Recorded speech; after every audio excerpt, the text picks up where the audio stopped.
Visakha steel plant ను ప్రభుత్వ రంగంలో కొనసాగించే విధంగా సెయిల్లో విలీనం చేయాలని, ప్రైవేటీకరణ విధానాలు మానుకోకపోతే తెలుగోడి సత్తా చూపుతామని కేంద్ర బీజేపీ ప్రభుత్వానికి అఖిలపక్ష కార్మిక సంఘాల నేతలు తీవ్ర స్థాయిలో హెచ్చరించారు. విశాఖ స్టీల్ ప్లాంట్ పరిరక్షణ కోసం కార్మిక సంఘాల ఆధ్వర్యంలో గాజువాకలోని కూర్మన్నపాలెం ఆర్చ్ వద్ద భారీ నిరసన తెలిపారు. ఈ కార్యక్రమానికి ఏపీ పీసీసీ అధ్యక్షురాలు వైఎస్ షర్మిల సంఘీభావం ప్రకటించారు. ముఖ్యమంత్రి డౌన్ అంటూ నిరసన ప్రదర్శన చేపట్టారు. దీంతో అక్కడ ఉద్రిక్త వాతావరణం నెలకొంది. దీనిపై మరింత సమాచారం మా Uttarandhra regional coordinator Durga Prasad ground రిపోర్ట్లో చూద్దాం.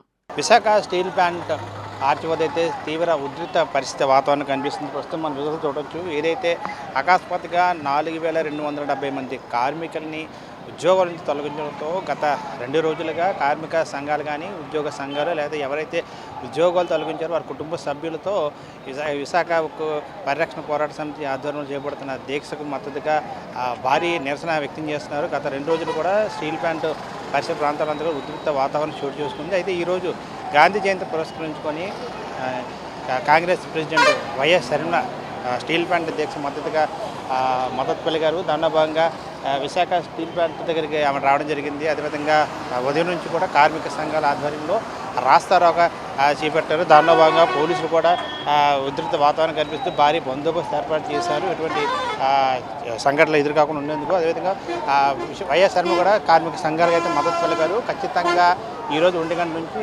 48 గంటల్లో అంటే ఎల్లుండి మధ్యాహ్నం 1 గంటల లోపు ఆ కుటుంబ ప్రభుత్వం ముఖ్యంగా నారా చంద్రబాబు నాయుడు ముఖ్యమంత్రి దీనికి సంఘీభావం తెలపాలి. ఎవరైతే 4270 మంది కార్మికుల్ని ఉద్యోగాలు అకస్మాత్తుగా తొలగించారో ఖచ్చితంగా వారిని మరలా వీధిలోకి తీసుకొని లేని పక్షంలో నిరాహార దీక్ష కూర్చేందుకు నేను సిద్ధం. అదేవిధంగా రాహుల్ గాంధీ కూడా వైజాగ్ తీసుకురావడానికి స్టీల్ ప్లాంట్ మద్దతుగా నేను సిద్ధంగా ఉన్నానని చెప్పేసి ఆమె ప్రకటించారు. అదేవిధంగా ఖచ్చితంగా కేంద్ర ప్రభుత్వం బీజేపీ అయితే మతతత్వ కుల విభజించి పాలనను కొనసాగిస్తుంది. ఖచ్చితంగా అది కాంగ్రెస్ పార్టీ వ్యతిరేకం. ఖచ్చితంగా రాహుల్ గాంధీ కూడా స్టీల్ ప్లాంట్కి మద్దతు తెలిపేందుకు సిద్ధంగా ఉన్నారు. ఖచ్చితంగా ఆయన విశాఖ పర్యటన ఉంది.